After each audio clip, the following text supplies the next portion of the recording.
here. And another one here, whichever good measure. Okay, that's done. I just need this.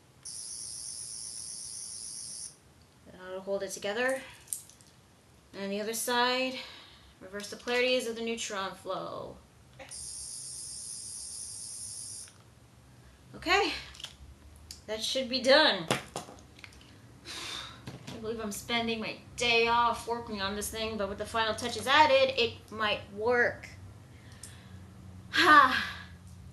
It may look like a regular watch, but just wait. Let's strap this thing on. Right, it's on the right position. And now I wait. Holy shit, it actually works. Come in. It's me. Naruto-san, oh my god, it actually works. Now you can actually appear in my videos and not, as some weird bodiless voice inside my room. That would be really embarrassing and kind of weird. That's great and all, but how did you make your watch into a communicator? Google.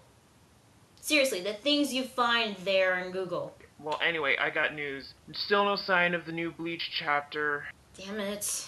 I was actually hoping to do both Naruto and Bleach, and this is supposed to be the last week of August. It says 5 weeks hiatus. It should be out by now. Well, at least next week I could finally have some free time. It's been so freaking long, and I still want to know how this arc is going to end. Anyway, thanks, Naruto-san. Be sure to keep me posted, okay? Will do. Well, since it's supposed to be coming out this week, this latest chapter of Bleach, it may not be. That, or it might come out next week. Or late this week.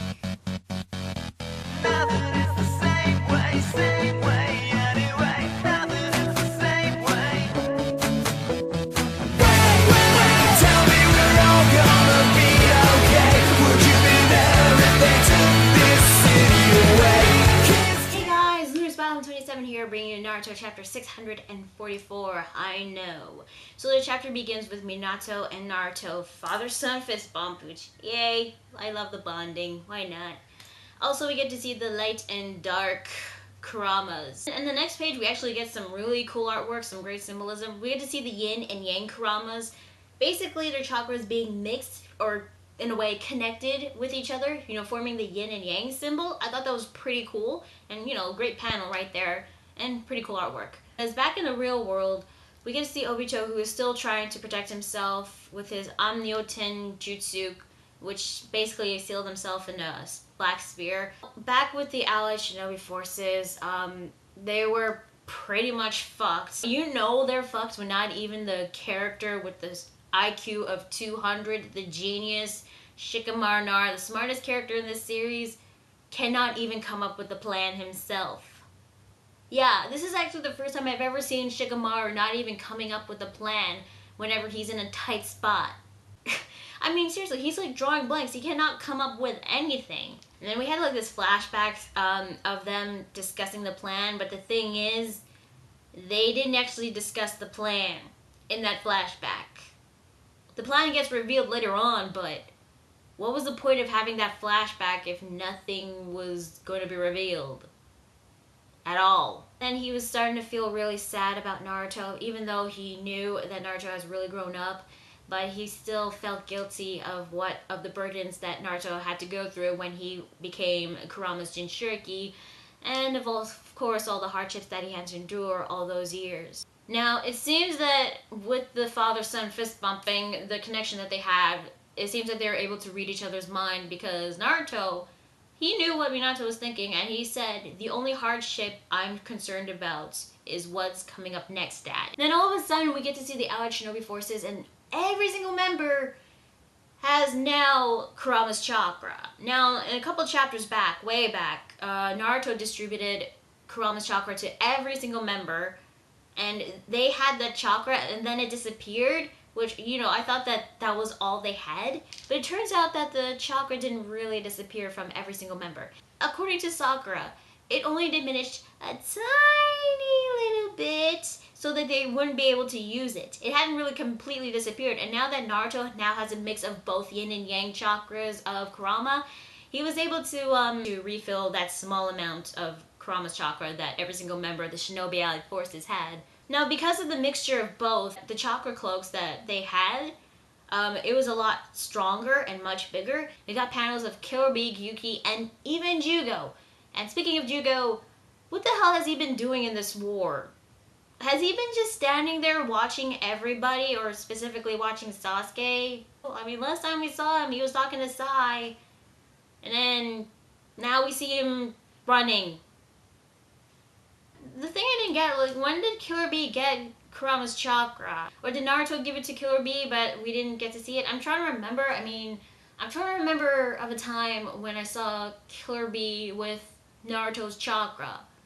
Or Kurama's chakra, whatever you want to call it. But, I don't know, maybe he did distribute it to Killer Bee and we didn't see it. I don't know, maybe you guys can, like, help me out here. Jugo is now where Sasuke is, and he tells Sasuke that things are going pretty much downhill, that they have to get out of this barrier, and that Sasuke should use his summoning jutsu. And Sasuke did say that, yeah, I plan to do on that.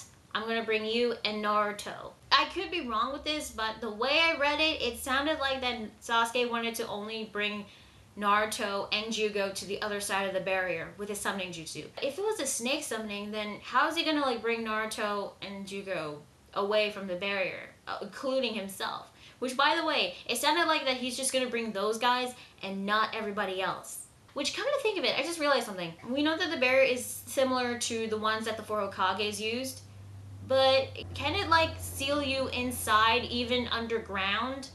Because it hasn't really been established that you can't go under the barrier. You can't go around it, you can't go through it. That's already been established, but it's never been established whether you can go under the barrier. So why couldn't they just go underground to the other side? Unless they're running out of time, since all the Bijudamas are going to be released at the same time. Anyway, Naruto was going to give Sasuke and Jugo his chakra, but then Sasuke was being skeptical, saying, like, can we really get through this with just this chakra? And then Naruto's basically like saying, just shut up and get over here. Thank you, Naruto, by the way. Seems like Naruto's now in charge of the whole situation. Now, with the Hashirama clone, according to him, the chakra that Naruto now has, and he's using it for everybody, it's very comparable to Hashirama's. Which means that, you know, with the fusion of the yin and yang chakras, the mixture of that, plus, you know, Naruto's own chakra, comparing it to Hashirama's, they're both equivalent in terms of chakra. And all the Bijudamas have been released at the same time on each side. And, you know, just like before when the Jubi tried to use a Bijudama to break the barrier, but it didn't work, it just expanded and compressed, and then all of a sudden smoke comes out. If there was actually an opening for the smoke to come out, then I guess maybe they couldn't fly up to the end of the barrier. There probably was an opening at the barrier, so they could have gotten over it, but, you know, it's too late to question all this. The Bijudama tree has been destroyed, and of course Obito is now okay. He takes a look at the barren wasteland that is the battlefield, but then he notices something. We get to see all the Allied Shinobi forces still with the chakra, but the chakra didn't really protect them from the Bijudamas. They were at the other side of the barrier. Now, since Minato and Naruto had fist bumped, they were both connected, so they were able to teleport. Everybody else had Naruto's chakra, Kurama's chakra, and as long as Naruto is still there, everybody's connected with Kurama's chakra. And since Naruto was there and managed to connect himself to Minato, Jugo, and Sasuke, they were able to teleport everybody else out of the barrier. As for Tobirama, we see that he doesn't have Kurama's chakra, so I'm assuming that he either used his own Hiraishin, or he connected himself to Naruto by just touching him, I guess. We had to get another page of Tobirama actually, you know, explaining it in more detail, but okay. I just felt like we only needed like one page for it to be explained, but for this, it just took two. Now, when Tobirama did give out his explanation, Naruto was a bit confused, because you know how much of a dunce Naruto is sometimes. Yeah. And, you know, he was impressed by the second Hokage, saying that he knew a lot about the Shadow Clone Jutsu. And we actually get to learn that Tobirama invented the Shadow Clone Jutsu. So not only did he invent Edo Tensei, but he also invented space-time ninjutsu like the Hirai Shin, and he was the original creator of the Shadow Clone Jutsu. And I'll let Naruto slide because I don't think that he knew about it. This still raised some questions like, what the hell happened to Hashirama and Madara? I'm assuming Madara either got destroyed by the Bijudamas, and since they're just Bijudamas and not the Amnyo Tenjutsu, that he's just gonna regenerate. That, or he probably used his Susanoo to protect himself. I'm gonna assume the same thing with Hashirama, except he would probably use his Mokuton Jutsu or his Wood Sage Mode Jutsu to protect himself. The number one question: where the hell is Sarutobi? But then again, we don't even know if he's dead for real or not. He was blasted by the Amnyoten Jutsu, which managed to nullify the Edo Tensei. But if he is officially dead for reals this time, what the hell was the point of summoning Sarutobi back? He rarely did anything. He was just there. He only did 2 things. First of all, he managed to maintain the barrier with the other Hokages. And the second time, he just fought a little bit with Obito by using the Shuriken Shadow Clone Jutsu, and his top half was blown up by the Amnyoten Jutsu. If he is dead for real, what the hell was the point of bringing him back? He's the 3rd Hokage, for God's sakes.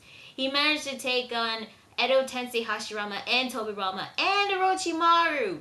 Seriously, he had a kick-ass battle at the Sand Sound invasion. Here, he just did 2 things. Blown up. That's the last we ever saw of him. What the hell?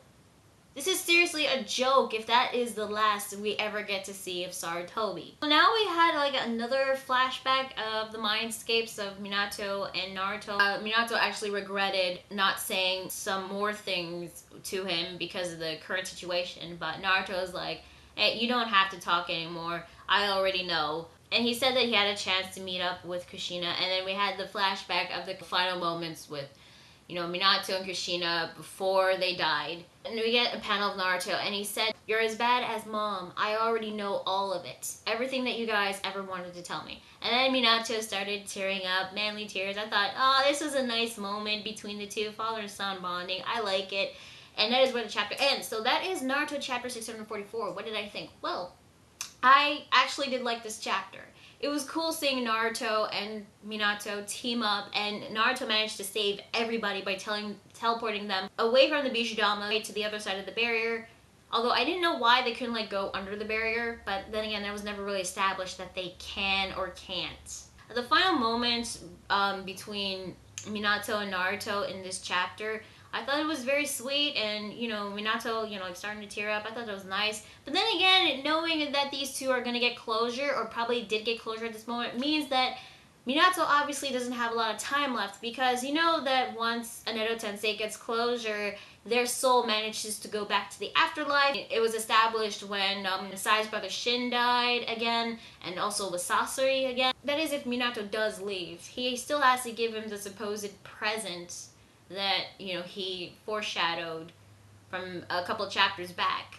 I'm assuming it's the other half of Kurama's chakra. I'm assuming that Obito is going to break down the barrier and try to attack them one more time, although we still have to know what the hell happened to Hashirama and Madara. Now we know that since the Jubi is basically a manifestation of natural energy, well, the power of it at least, which means that Naruto will either have to use Sage Mode or more of Kurama's chakra to beat him.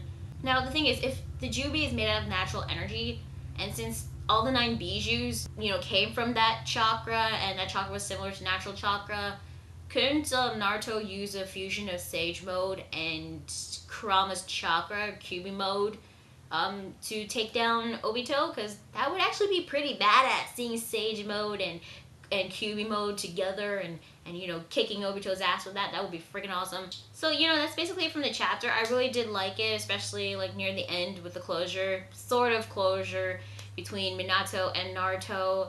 Now they still gotta deal with Obito and Madara, but still no sign of him, and we still didn't get to see Hashirama, but I'm assuming that he's okay.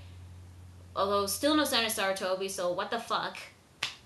But, you know, aside from that, I did like this chapter. So, yeah, that is Naruto chapter 644. I'm going to try on 27, and I will see you guys later. Bye.